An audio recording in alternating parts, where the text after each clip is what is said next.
Bonjour et bienvenue dans notre rubrique chronique gastronomique que j'ai intitulée Assiette d'exception.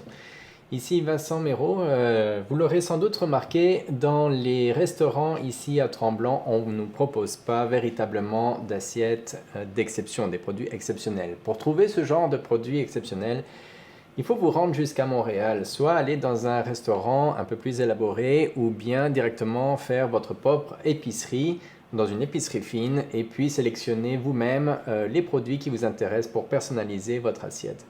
Pour cela, moi, je vais vous aider à concocter un petit peu votre menu personnalisé en y ajoutant un petit peu les produits que vous voulez.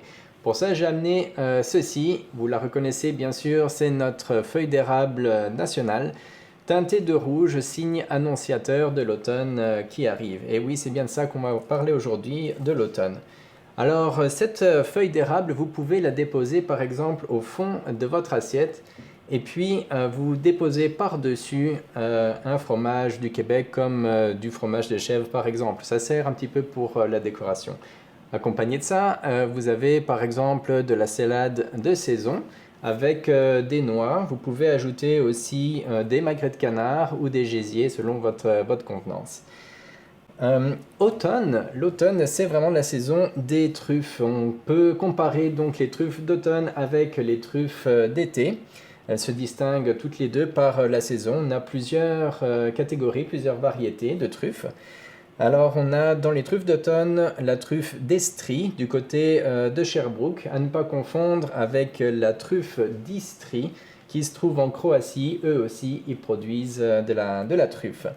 On a aussi donc de la truffe de Bourgogne et de Champagne qu'on va trouver plutôt en France évidemment. Également aussi de la truffe des Appalaches qu'on trouve ici en Amérique du Nord, plus proche de chez nous. Au contraire, dans les truffes d'été, donc on a la truffe blanche d'Alba qu'on trouve en Italie. Alba se trouve en Italie, c'est une place d'échange des truffes avec des mises aux enchères. Et les prix peuvent atteindre par exemple jusqu'à 1500 $ le kilo. C'est quand même pas rien. L'automne, c'est aussi donc la période du foie gras, puisque les oies et les canards se nourrissent naturellement eux-mêmes davantage à l'approche de l'hiver pour se préparer. Et donc c'est là qu'on fait le distinguo entre le foie gras par gavage ou sans gavage. Alors c'est le choix qu'a fait par exemple le foie gras du Québec, donc de la côte de Beaupré. C'est le foie gras sans gavage, c'est-à-dire qu'il laisse les animaux, donc soit les oies, soit les canards, se nourrir par eux-mêmes en faisant leur réserve en préparation de l'hiver, et leur foie va naturellement atteindre une masse d'environ 500 grammes. Et là, le prix va s'afficher autour de 350 $ le kilo.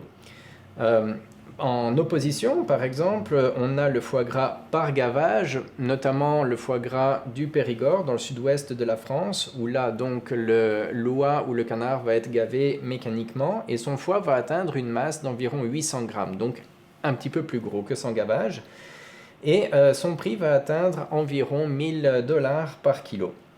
Alors on a aussi évidemment le foie gras confit avec des figues par exemple, donc qui sont incorporées à ce foie gras, mais c'est vraiment en opposition au foie gras entier. Le foie gras entier, c'est la qualité la meilleure puisqu'il n'a pas été retouché, il n'a pas été détaché, on garde le foie gras dans son ensemble tel qu'il est et donc il est plus cher. Il faut savoir aussi que le foie gras de canard il est plus cher que le foie gras d'oie, pardon, est plus cher que le foie gras de canard parce qu'il est plus petit, évidemment. L'automne, c'est aussi donc la saison des saumons qui remontent la rivière en Gaspésie, par exemple. Donc la Gaspésie, le saumon est renommé puisqu'il navigue dans des eaux claires, pures, turquoises, et donc qui ont moins de bactéries dans l'eau, vu que le saumon est plus sensible, plus sujet aux bactéries qu'on peut trouver dans l'eau. C'est un saumon qui est plus musclé, puisqu'il remonte la rivière, en comparaison avec le saumon d'élevage, où on va trouver plus de gras. C'est ça qu'on va vouloir observer dans le saumon, c'est bien regarder les strates de gras, enfin du moins le gras qu'on va trouver entre les strates dans la chair du saumon.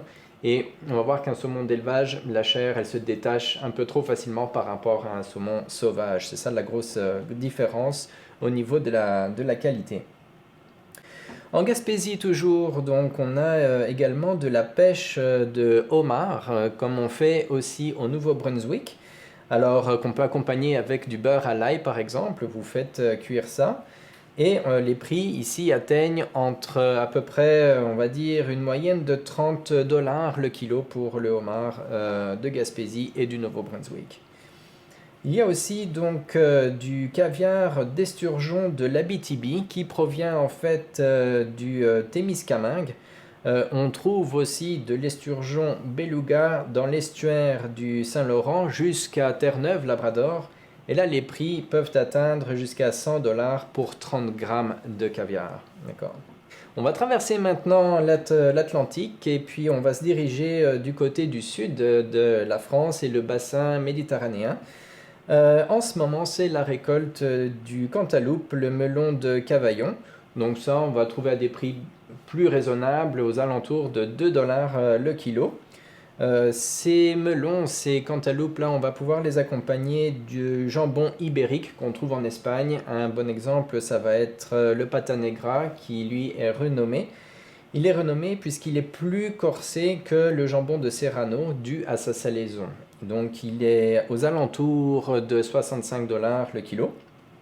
Et il est plus savoureux que le jambon de Bayonne en France ou bien du jambon cru en Italie. Là, j'imagine que je vous ai mis l'eau à la bouche, alors on va rester dans le sud et on va parler des vins. Et oui, septembre-octobre en ce moment, c'est la période des vendanges. Alors les vendanges, comme vous le savez, elles commencent par le sud, elles s'en vont vers le nord pour une question d'ensoleillement. Alors, dû au réchauffement climatique, on produit du Porto à Bordeaux et maintenant on fait du Bordeaux en Angleterre, voire en Irlande, pour ne pas que les vins soient trop riches en sucre dû à l'ensoleillement justement. Alors pour accompagner notre melon cantaloupe avec le jambon, un bon mix, un bon accompagnement serait du Porto, évidemment dans la région de Porto. Un Porto rouge de préférence plutôt que le blanc, et ça on en trouve aux alentours de 15 $ la bouteille. Somme toute, c'est un prix assez raisonnable. On va rester dans le bassin méditerranéen, on va s'orienter du côté de l'Italie et là on a pour accompagner vos pâtisseries et vos desserts des vins de Sicile ou des Pouilles par exemple, comme le Passito di Falanghina qui est plus sucré et liquoreux, donc c'est vraiment pour les becs sucrés, hein, c'est pas tout le monde qui apprécie ce genre de vin et là on parle d'à peu près 20 $ la bouteille. On va remonter vers la France maintenant avec des vins moelleux qui sont plus légers que ces vins du sud italiens et qui seraient parfaits pour accompagner votre foie gras puisqu'ils se trouvent effectivement dans la région de production des foie gras. Je pense notamment au Bergerac qui tourne autour de 10 $ la bouteille. On a aussi du Montbazillac à 25 $ la bouteille et enfin le Jurançon aux alentours de 45 $ la bouteille. On va remonter maintenant vers le nord de la France avec les champagnes de Reims et la région champenoise. L'appellation Champagne, comme vous le savez, est déjà protégée géographiquement, donc on ne va pas trouver de champagne dans une autre partie du monde. Ça va s'appeler des mousseux, donc c'est pas la même qualité et les prix vont s'en faire ressentir puisqu'on parle de 40 $ à 4000 $ la bouteille, ça fait une grosse fourchette.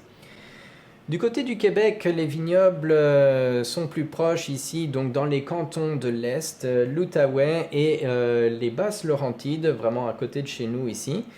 Là, vous pouvez demander conseil à votre caviste local pour vous conseiller sur les vins locaux à combiner avec vos mets. Donc en résumé, pour conclure, on a vu que pour le prix d'un restaurant ici, vous avez la possibilité d'avoir, voire moins cher, une assiette véritablement d'exception avec des produits un peu plus élaborés et une assiette mieux garnie que dans un restaurant. Maintenant que vous avez tout dans l'assiette, il vous manque plus que les chandelles et une rose rouge, mais ça, c'est pas de mes oignons comme on dit. Bon appétit à tous!